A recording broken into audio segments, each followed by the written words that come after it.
Hello students, welcome back to Mehta School Digital Classes. How are you students? I hope all are you fit and fine.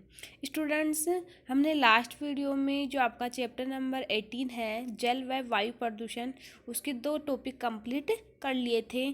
First topic हमने पढ़ा था वायु प्रदूषण क्या है, second हमने पढ़ा था ग्रीन हाउस इफेक्ट और कौन कौन सी गैसें होती है ग्रीन हाउस इफेक्ट में। आज हमारा थर्ड टॉपिक है इसी चैप्टर का जल प्रदूषण। आज हम किसके बारे में पढ़ेंगे? जल प्रदूषण के बारे में, वाटर पोल्यूशन के बारे में पढ़ेंगे। देखो, कक्षा 7th में आपने सीखा था कि जल एक बहुमूल्य संसाधन है। आपको पता है कि जो जल होता है, जो वाटर होता है, एक सबसे अनमोल संसाधन है। सोचिए तथा उन क्रियाकलापों की सूची बनाइए जिनके लिए हम जल की आवश्यकता होती है। हमने देखा था कि जनसंख्या वृद्धि, उद्योग तथा कृषि के उपयोगों के कारण जल दुर्लभ होता जा रहा है।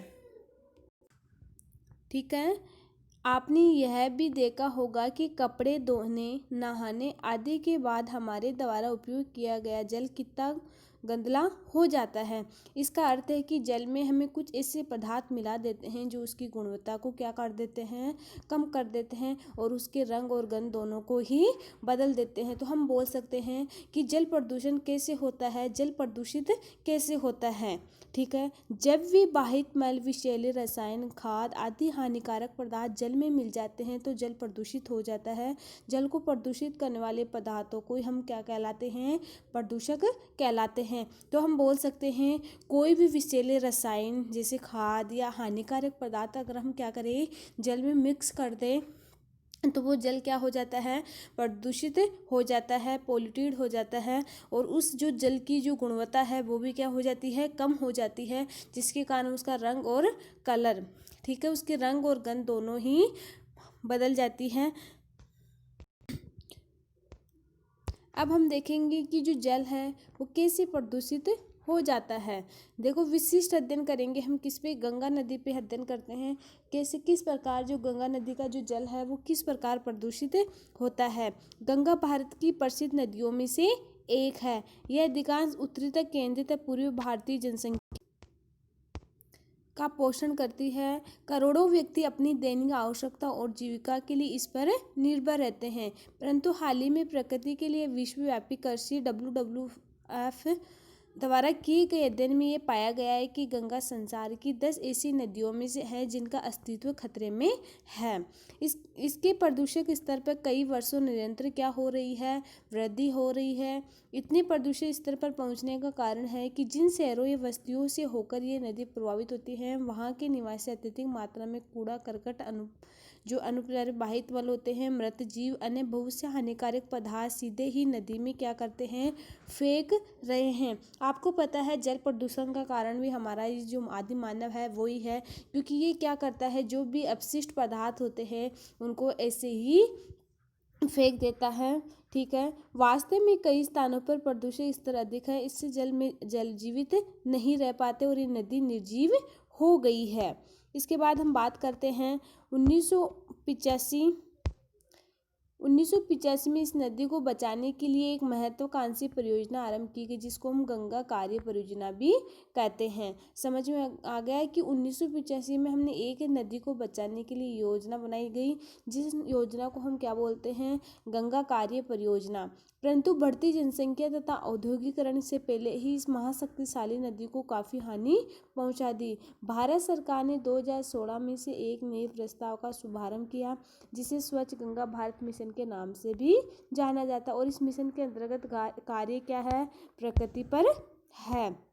इसके बाद हम बात करते हैं कि स्थिति को भलीभांति समझने के लिए एक विशिष्ट उदाहरण लेते हैं। उत्तर प्रदेश के कानपुर शहर में एक नदी की सर्वाधिक प्रदूषित फैलाव है। कुछ एग्जाम्पल है, उन एग्जाम्पल के आधार पर हम जल प्रदूषण को समझेंगे कि कौन सी स्थान पर किस प्रकार से ये जल प्रदूषण फैल रहा है। ठीक है, कानपुर उत्तर प्रदेश के अत्यधिक जनसंख्या वाले शहरों में से एक है। इस नदी में लोगों को स्नान करते, कपड़े धोते तथा मल मूत्र त्यागने देखा जा सकता है। वे नदी में कूड़ा करकट, फूल, पूजा सामग्री तथा जैविक अभिनीकरण पॉलीथीन की थैलियाँ भी क्या करते हैं, थ्रो करते हैं, जिसके कारण ही क्या होता है, जल प्रदूषक होता है। कानपुर में नदी में जल की मात्रा अपेक्षाकृत क्या है, कम है तथा नदी का प्रवाह भी अधिक धीमा है। इसके साथ ही कानपुर में 5000 से अधिक औद्योगिक इकाइयाँ प्रेजेंट है। इनमें से उर्वरक, अपमार्जक, चर्म तथा पेंट की फैक्ट्रियाँ भी क्या है, सम्मिलित है। ठीक है, इनके साथ साथ ये कुछ और फैक्ट्रियाँ हैं जो इसमें प्रेजेंट है। ये औद्योगिक इकाइयाँ विश्वगत रासायनिक अपशिष्टों में नदी का क्या करती है, विसर्जन करती है। उपयुक्त तथ्यों के आधार पर ये सोचें और हम बता सकते हैं कि किस प्रकार जल, जो नदियों का जो पानी होता है वो प्रदूषित होता है। नदी के जल के प्रदूषण के लिए उत्तरदायी कारक क्या है, किस प्रकार हम आइडेंटिफाई करेंगे कि जो नदी का जल प्रदूषित होता है उसके उत्तरदायी कारक कौन कौन से हैं।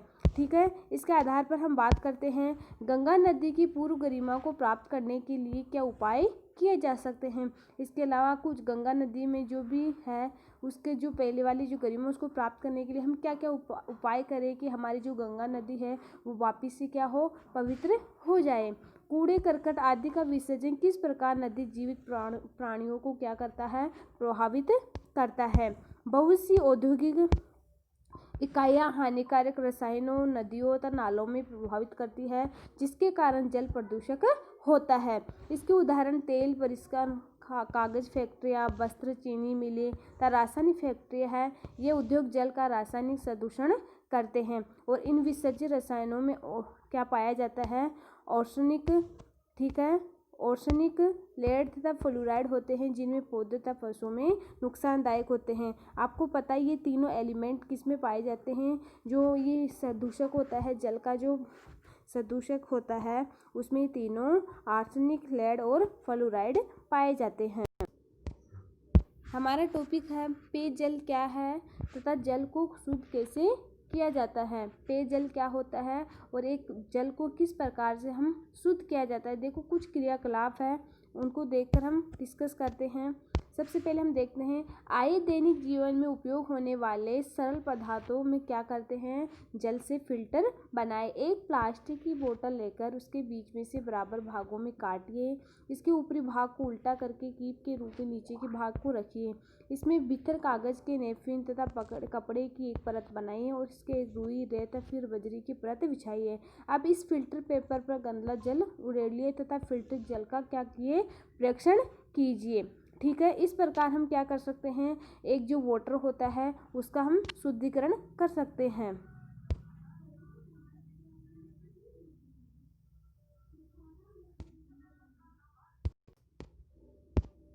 देखो बूझो बहुत परेशान है। यह पहले से कहता है कि उसे जो जल पिया था वो देखने में तो क्या था, स्वच्छ था तथा उसमें कोई गंध भी नहीं थी, परंतु फिर भी ये बीमार हो गया। ठीक है, एक कहानी है बूझो की जो अपनी पहेली को बता रही है कि जो हम पानी पी रहे थे वो क्या था, स्वच्छ था, लेकिन फिर भी ये बीमारियां कैसे फैल रही है। देखो पहेली स्पष्ट करती है कि देखने में जो जल स्वच्छ प्रतीत होता है उसमें रोग वाहक सूक्ष्म तथा धुले हुए अपद्रव्य हो सकते हैं।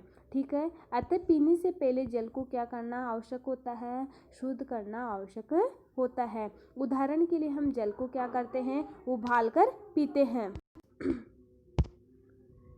पीने के लिए उपयुक्त जल को पेयजल भी कहते हैं। ठीक है, आपको कोई पूछे कि what is the portable water, तो हम बोल सकते हैं जो पीने योग्य जो जल होता है उसी को हम क्या बोलते हैं, पेयजल बोलते हैं। आपने देखा होगा कि किस प्रकार विभिन्न भौतिक तथा रासायनिक प्रक्रियाओं द्वारा जलाशयों में गिराने पर पूर्ववाहिक मल उपचार संयंत्रों में जल को क्या किया जाता है, शुद्ध किया जाता है। इस प्रकार नगर निगम तथा नगर पालिका घरों में आपूर्ति करने से पूर्व जल का क्या करती है, उपचार करती है। ठीक है, हम देखते हैं किस प्रकार से जल को शुद्धिकरण किया जाता है। देखो, आइए देखें कि जल को पीने के लिए निरापद कैसे बनाया जा सकता है। कुछ पॉइंट है वो हम आइडेंटिफाई करेंगे कि किस प्रकार से हम जल का शुद्धिकरण करते हैं। फर्स्ट पॉइंट अपना, आप ये देख ही चुके हैं कि जल को किससे फिल्टर करते हैं। यह अपद्रव्यों को दूर करने की भौतिक विधि है। जो फिल्टर द्वारा हम जल का शुद्धिकरण करते हैं, ये एक भौतिक विधि है, फिजिकल प्रोसेस है। आम प्रचलित घरेलू फिल्टर पे कैंडल फिल्टर होता है। इसके अलावा हम सेकंड पॉइंट बात करते हैं, बहुत से घरों में निरापद जल को प्राप्त करने के लिए उबालने की विधि का उपयोग किया जाता है। हम पानी को उबाल कर भी उसका शुद्धिकरण कर सकते हैं। उबालने से जल में उपस्थित जीवाणु क्या हो जाते हैं, किल हो जाते हैं, मर जाते हैं। इस प्रकार भी हम जल का शुद्धिकरण कर सकते हैं। इसके बाद हम बात करते हैं, थर्ड पॉइंट है, जल को शुद्ध करने की सामान्य रासायनिक विधि क्या है, क्लोरीकरण। ठीक है, क्लोरीकरण द्वारा भी हम जल को शुद्धिकरण कर सकते हैं। ये जल में क्लोरीन की गोलियां तथा विरंजक चूर्ण मिलाकर किया जाता है। जो जल होता है उसमें जो क्लोरीन की जो गोलियां होती हैं, इसके द्वारा भी हम जल का क्या कर सकते हैं, शुद्धिकरण कर सकते हैं। ठीक है, इस हमें सावधान रहना चाहिए और हमें क्लोरीन की गोलियों को निष्मात्रा में अधिक नहीं ढालना चाहिए, क्योंकि जो क्लोरीन की जो गोलियां होती है वो हमारे लिए घातक भी हो सकती है। देखो, जल के शुद्धिकरण के लिए क्या किया जा सकता है, क्या क्या उपाय है। औद्योगिक इकाइयों के लिए बनाए गए नियमों को सख्ती से क्या किया जाना चाहिए, लागू किया जाना चाहिए, ताकि प्रदूषित जल को सीधे ही नदियों तथा झीलों में नहीं बहा जा सके। सभी औद्योगिक क्षेत्रों में जल उपचार संयंत्र स्थापित किए जाने चाहिए। व्यक्तिगत स्तर पर हमें निष्ठापूर्वक जल की क्या करनी चाहिए, बचत करनी चाहिए। इसके बाद हम बात करते हैं कि ठीक है, हम बोलते हैं कि कम उपयोग, डैट मीन्स हम बोल सकते हैं कि जो रिड्यूस होता है, 5 नियम है, 5 प्रिंसिपल है जल का, कि किस प्रकार हम वायु प्रदूषण और जल प्रदूषण को रोक सकते हैं। तो सबसे पहला है कम उपयोग, डैट मीन्स रिड्यूस। सेकंड है पुण्य उपयोग। ठीक है, थर्ड है पुण्य चक्रण, रिसाइकिल। 4 पॉइंट है अपना पुण्य प्राप्त करना, रिकवर एंड उपयोग नहीं करना, रिफ्यूज। ठीक है, हमारा मूल मंत्र होना चाहिए कि हम ये पांचों चीज़ें अपनानी चाहिए, और इसी प्रकार हम क्या कर सकते हैं, जो वायुमंडल में जो विभिन्न प्रकार की जो प्रदूषण बीमारियां फैल रही है जल प्रदूषण और वायु प्रदूषण के कारण, उसको हम रोक सकते हैं। Okay student, thank you.